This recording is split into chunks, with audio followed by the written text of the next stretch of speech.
itu nanti Ibu lihat kemampuan kalian, bagaimana kalian memahami materi yang teman kalian sampaikan dan Ibu sampaikan. Setelah itu kita ada post test di akhir ya. Nah, pas post test itu seperti biasa nanti ada yang juara 1, 2, 3 Ibu kasih hadiah kecil-kecilan ya sebagai penyemangat kalian. Oke, kalau gitu Ibu sampaikan dulu mengenai CPMK-nya.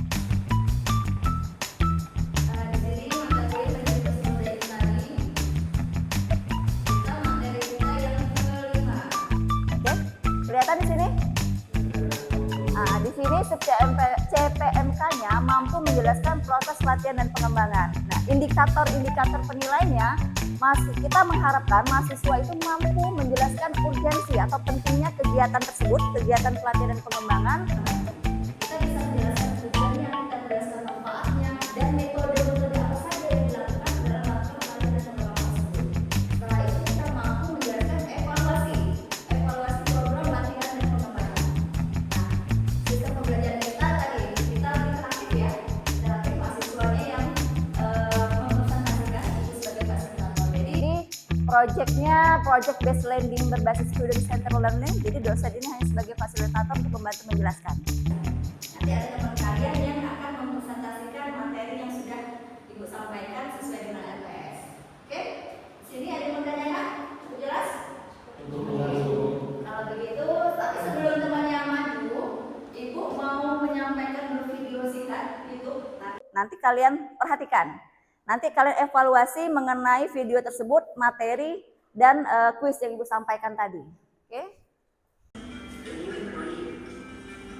Yes. Okay. Follow me.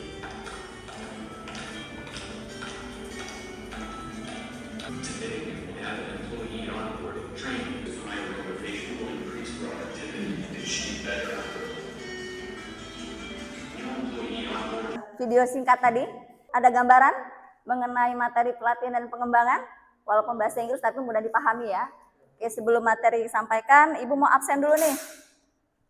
Absen kelasnya. Citra Humaira, Akbar Maulana, Muhammad Faiz, Romadani. Oke, sebelum kita mulai materi dan penjelasan dari teman-teman yang akan presentasi, Ibu mau lakukan pretest dulu mengenai materi yang kita sampaikan. Silakan masuk ke linknya.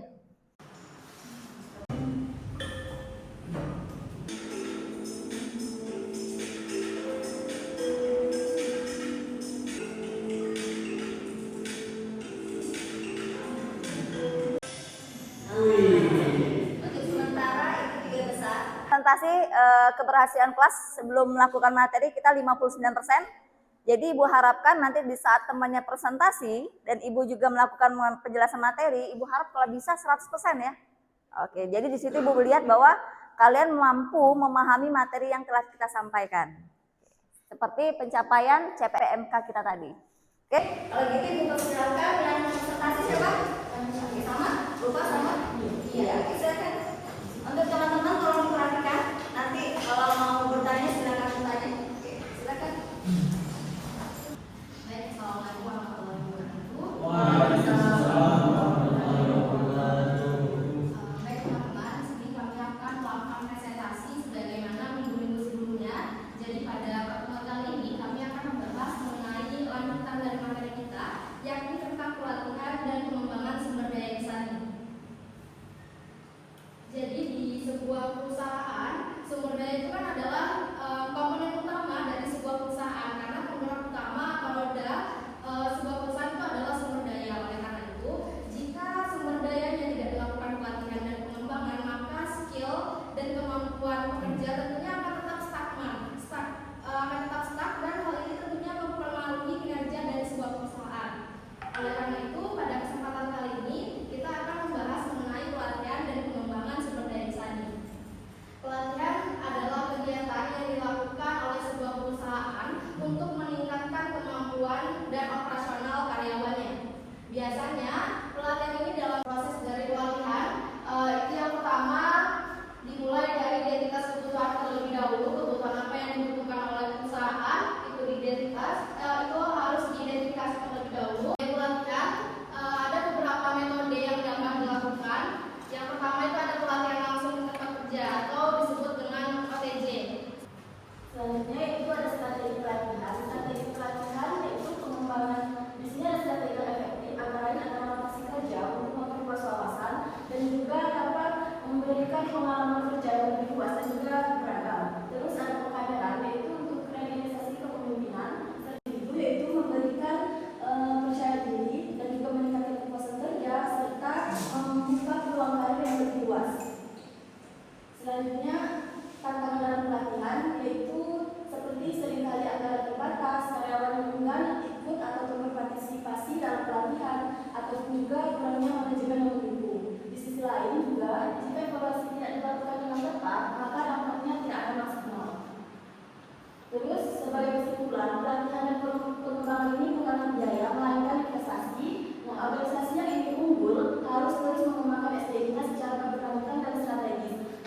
bagaimana kemampuan seseorang memimpin dan juga menginspirasi orang lain.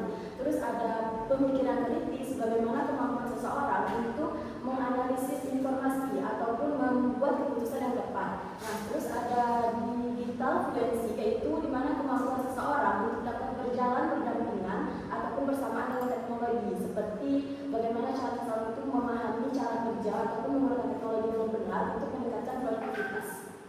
Izin menambahkan, jadi kan tadi pada era AI. Nah, AI itu kan kita tahu bahwa dia adalah mesin yang tentunya tidak punya empati. Nah, oleh karena itu tadi disebutkan bahwa pelatihan itu masih penting karena memang harus ada empati yang dibangun oleh karyawan. Jadi kalau misalkan AI itu membantu pekerjaan karyawan, tapi kan mereka tidak punya empati, mereka tidak punya hati untuk menjalankan pekerjaannya gitu loh. Sedangkan kalau manusia kan tentunya punya empati. Jadi pelatihan itu tetap perlu diadakan karena untuk membangun empati dari sisi karyawan. Oke, ada yang mau nanggapin mengenai jawaban atau pertanyaan atau materi? Silakan. Oke, silakan Ramadhani. Izin menanggapi jawaban dari teman-teman di depan. Perkenalkan, nama saya Ramadhani. Jadi tanggapannya, bagaimana tanggapan teman-teman di depan tentang teknologi digital yang sudah sangat canggih untuk saat ini, yaitu peran manusia sudah bisa digantikan oleh robot ataupun teknologi. Jadi apakah masih penting pelatihan untuk SDM atau sumber daya manusia? Terima kasih. Kerja, tapi mereka tidak punya empati. Sementara kita butuh empati. Jadi hanya manusia yang bisa merasakan empati. Oleh karena itu pelatihan tetap dibutuhkan. Contoh pelatihan ESI. Nah, kenapa kita butuh empati? Karena ini tentunya kan sangat mempengaruhi kinerja karyawan pada sebuah organisasi. Jadi begini, kita kan tahu bahwa banyak orang pintar, banyak orang-orang jenius, tapi mereka terkadang tidak memiliki empati. Mereka melakukan korupsi, berlaku tidak jujur, tidak adil, dan segala macam kesalahan yang bisa mereka lakukan. Oleh karena itu empati tetap dibutuhkan untuk menghindari setidaknya dari tindakan korupsi, ketidakjujuran, ketidakadilan, dan macam-macam yang hal-hal lain yang tentunya tidak diinginkan oleh sebuah organisasi. Oleh karena itu jawaban kami tetap bahwa pelatihan itu tetap penting. Oke, terima kasih tanggapan dan pertanyaannya. Ibu sedikit menambahkan. Kenapa nih tetap kita memerlukan pelatihan pengembangan SDM walaupun sudah banyak Teknologi istilahnya kalian mencari ilmu sudah melalui AI atau Google ataupun bekerja pun sekarang sudah banyak menggunakan robot. Kenapa tetap perlu SDM kita lakukan pelatihan? Karena tadi AI dan robot tidak bisa mengambil keputusan. dalam suatu pekerjaan harus ada orang yang memutuskan. Itu siapa? Dia manusia. Nah, makanya kita perlu manusia dapat pelatihan karena dia harus mengambil keputusan. Dia harus mempunyai empati tadi rasa agar membangun suasana pekerjaan menjadi lebih baik. Karena kalau orang hanya bergantung pada AI atau robot, mereka mau sosial jadinya. Tapi dengan ada pelatihan kita bisa saling memberi ilmu, memberi motivasi. Jadi ritual pekerjaan menjadi lebih baik. Oke, itu cukup? Cukup ngerti? Sudah paham? Oke. Maupun kurang, mohon maaf. Dari kesimpulan pada materi kita, pelatihan dan pengembangan itu tetap penting meskipun di era teknologi yang telah berkembang saat ini. Demikian dapat kami sampaikan. Wabillahi taufiq wal hidayah. Wassalamualaikum warahmatullahi wabarakatuh.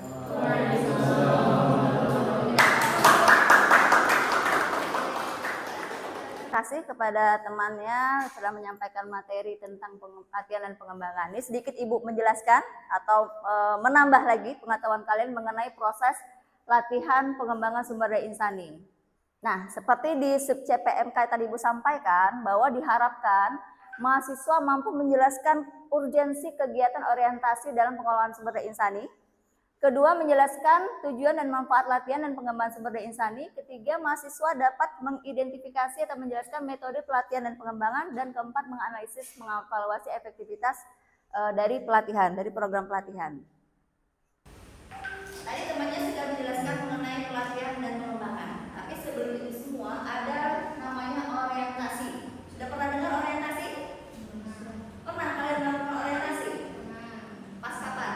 Pas masuk kuliah, pas masuk sekolah. Oke, tujuan orientasi apa? Pengenalan. Oke, pengenalan. Jadi orientasi ini ibaratnya kalau bahasa tak kenal maka tak sayang. Dengan kalian orientasi masuk ke kampus di anak buah, berarti kalian harus mengenal lingkungan anak buah seperti apa, sistemnya seperti apa. Jadi orientasi itu proses awal pengenalan karyawan baru terhadap organisasi, baik tugas-tugasnya, baik lingkungannya, bahkan serta budaya organisasi tersebut. Jadi mereka harus mengetahui seluk-beluk dari organisasi tersebut. Tujuannya apa? Tadi agar karyawan itu cepat beradaptasi, cepat mengenal lingkungannya tadi, tidak kaku. Selanjutnya itu mengurangi kecemasan ketidakpastian. Kenapa? Tapi kalau kita sudah kenal di saat orientasi dan di saat kita sudah mulai kerja, kita sudah tidak kaku lagi karena kita sudah kenal lingkungan tadi. Dan menanamkan nilai budaya organisasi dari awal. Setiap perusahaan mempunyai gaya atau budaya dan aturan yang berbeda. Dengan ada orientasi tadi, kalian mengetahui budaya perusahaan itu seperti apa. Mau tidak mau kalian harus menyesuaikan budayanya. Oke, selanjutnya. Nah, menurut kalian latihan dan pengembangan berbeda nggak? Ada, coba siapa yang bisa tahu garis besar perbedaan latihan dan pengembangan itu apa? Ya, silakan coba. Tadi ingat apabila kalau pelatihan itu dalam jangka pendek terus kalau pengembangan dan berkembang. Oke, ya benar. Jadi latihan itu proses sistematis meningkatkan kemampuan teknis. Jadi pekerjaannya saat ini, misalnya teller, kita memberi pelatihan bagaimana menerima uang, bagaimana menghitung uang, kan pekerjaannya saat ini dan jangka pendek. Sementara pengembangan ini salah satu bentuk investasi. Dia teller, tapi kita beri pelatihan misalnya kepemimpinan. Tujuannya apa? Mana dia menjadi calon pemimpin, dia sudah punya ilmu. Akan adanya inovasi. Setiap pelatihan tadi akan ada perubahan. Apalagi sekarang sudah menggunakan AI, menggunakan teknologi baru. Otomatis perusahaan itu akan menyesuaikan dengan perubahan teknologi yang ada saat ini. Itulah digunakan pelatihan. Kalian mengerjakan di karyawan. Tadinya daya saing lebih tinggi. Nah, bagi perusahaan yang memiliki karyawan yang punya kemampuan yang kompeten, yang hebat, yang pintar, itu sebagai aset. Dan perusahaan itu akan dilihat orang karyawannya hebat-hebat. Itu adalah latihan dan pengembangan. Ada 5 on-job training, coaching, mentoring, seminar, workshop, job presentation, learning, and training learning. On-job training apa? Ada yang tahu? Ada yang tahu? Pelatihan di tempat kerja langsung. Oke, kalau on-job training, pelatihan yang dilakukan di saat dia langsung kerja. Jadi langsung praktek. Kalau kayak mahasiswa ini kayak PPL, ya kan? Praktek kerja lapangan. Jadi langsung kalian bekerja di sini bentuk pelatihan, tapi diawasi oleh senior atau mentoringnya. Kalau coaching, mentoring ini ya tadi memberikan pelatihan coachingnya, gurunya. Kalau coaching ini bagaimana dia bekerja sehari-hari, mentoring ini sebagai panutan dia bagaimana dia agar berkembang lebih baik lagi. Job rotation itu apa? Perpindahan job atau rotasi job. Oke, ya rotasi job. Jadi gunanya, misalnya Haris di bagian pemasaran, siapa sih?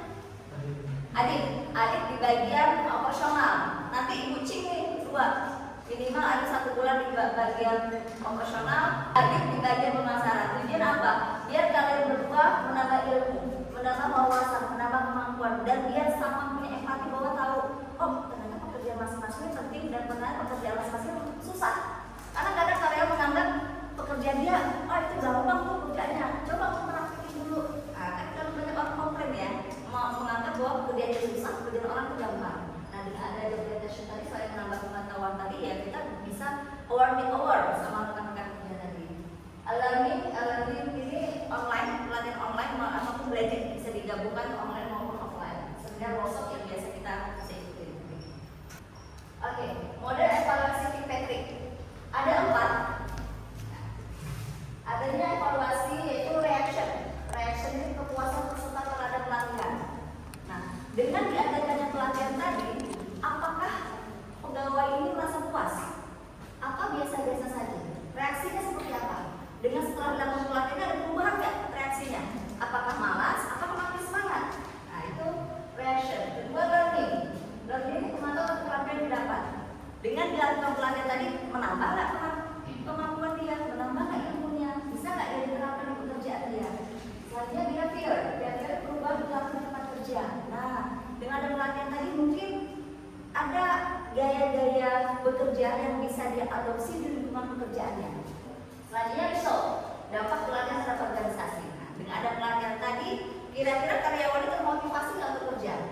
Kalau karyawan termotivasi untuk bekerja, otomatis dia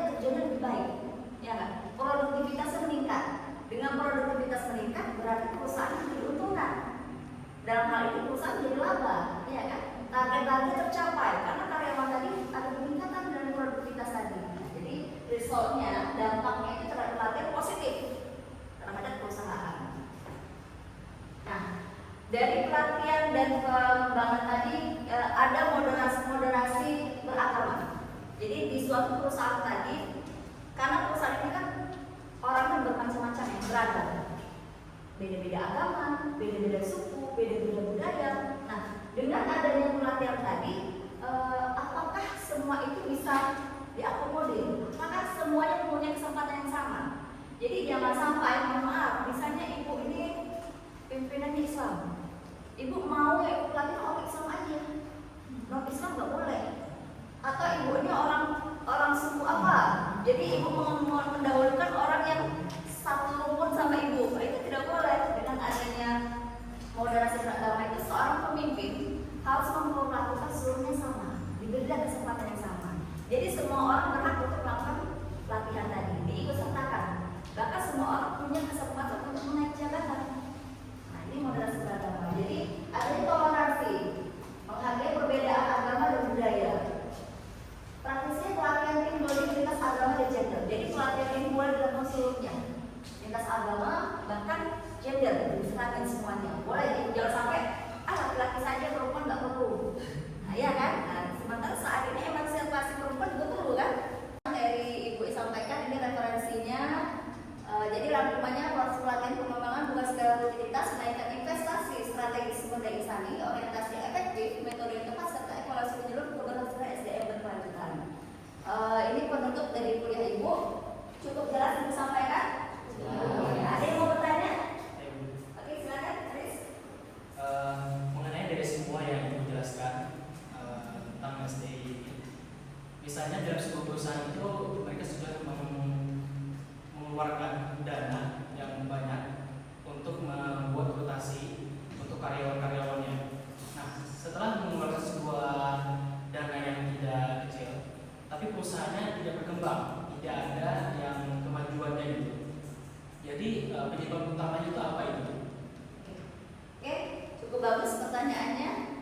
Ya, perusahaan sudah mengeluarkan biaya yang besar, bahkan hampir semua karyawan dilakukan pelatihan. Tapi kenapa sih nggak ada berkembang, biasa-biasa aja? Nah, berarti ada yang salah di situ kan? Salah satunya tadi kurangnya, harusnya sudah melakukan pelatihan. Perusahaan itu harus menganalisis kebutuhan pelatihan tadi. Apakah pelatihan itu sesuai dengan kebutuhan karyawan tadi, perusahaan tadi atau tidak? Karena kebanyakan ada perusahaan yang ikut saja. Padahal ini pelatihan itu tidak bersinggungan langsung dengan tantangan atau pekerjaan karyawan tadi. Itu satu, salah menganalisis pelatihannya. Kedua, mungkin sebenarnya analisisnya hanya pelatihan yang didapat tadi hanya teoritis, tidak disertai praktek. Ya kan? Kalau praktek kan biasa lebih mengena ya. Jadi karena pelatihan hanya kalian benar-benar duduk diam saja, hanya teori yang kalian dapat. Sementara contoh kasus atau studi atau teori prakteknya tidak ada di pelatihan tersebut. Jadi karyawan tadi tidak bisa mengimplementasikan ke kerjaan selanjutnya. Itu. Ketiga, kurangnya apresiasi perusahaan dan hal ini, fasilitas perusahaan tidak diimbangi. Mungkin karyawan sudah pelatihan sudah tinggi nih, ada IT, ada teknologi, ada alat, tapi perusahaan hanya masih menggunakan alat yang lama, tidak mengupdate juga dengan peralatan yang baru. Jadi kan tidak bisa kalian terapkan. Jadi merasa pelatihan itu menjadi percuma. Bahkan perusahaan itu ada andil untuk meningkatkan pelatihan atau manfaat pelatihan dan pengembangan itu ada manfaatnya, peran-peran tadi. Jadi perusahaan kembali yang menyediakan fasilitas untuk karyawan bisa mengaktualisasikan atau mengimplementasikan pelatihan yang pekerjaannya saat ini. Nah, caranya ya lengkapi fasilitasnya, beri dia ruang untuk berkreasi yang baru. Jadi jangan sampai pekerjaan itu saja. Dan perusahaan juga harus merubah aturan apabila pelatihan itu berhubungan peraturan baru ya, peraturan baru, aturan baru, cara kerja yang baru, itu harus berubah itu. Jadi dengan perusahaan berubah aturan atau cara kerja tadi, karyawan juga bekerja sesuai umurnya. Karena karyawan mau kerja yang baru, tapi aturan masih lama, takut jadinya kan. Nah, jadi itulah kolaborasi karyawan, perusahaan dan semua pelatihan tadi. Oke, cukup jelas ya? Ini sudah Ibu sampaikan, nanya jawab sudah. Jadi ada tugas untuk minggu depan kalian kumpulkan. Kalian cari di kasusnya. PT Astra Segalanya mengalami penurunan produktivitas 3 bulan setelah pelatihan digital marketing besar-besaran. Jadi perusahaan itu melakukan pelatihan besar-besaran. Apa sebabnya? Nah, kalian cari permasalahannya. Nah, tugas mahasiswa menganalisis kemungkinan gagalnya pelatihan dan berikan saran berdasarkan teori Kirkpatrick tadi, Ibu jelaskan tadi. Oke? Jadi tugas ini kalian kumpulkan minggu depan, baru nanti kita evaluasi jawaban semua. Oke? Oke, tadi sudah lakukan pretest, sekarang kita lakukan post test. Semoga materi yang disampaikan tadi ada perubahan yang menambah ilmu kalian.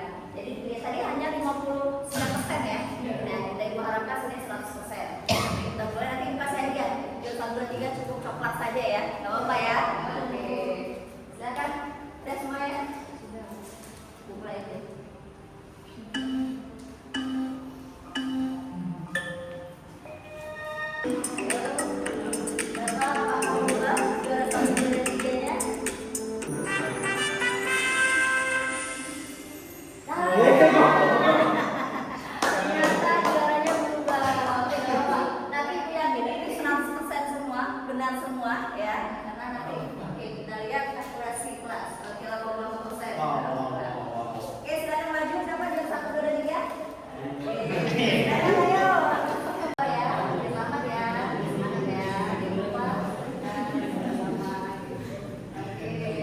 Bagi-bagi silakan.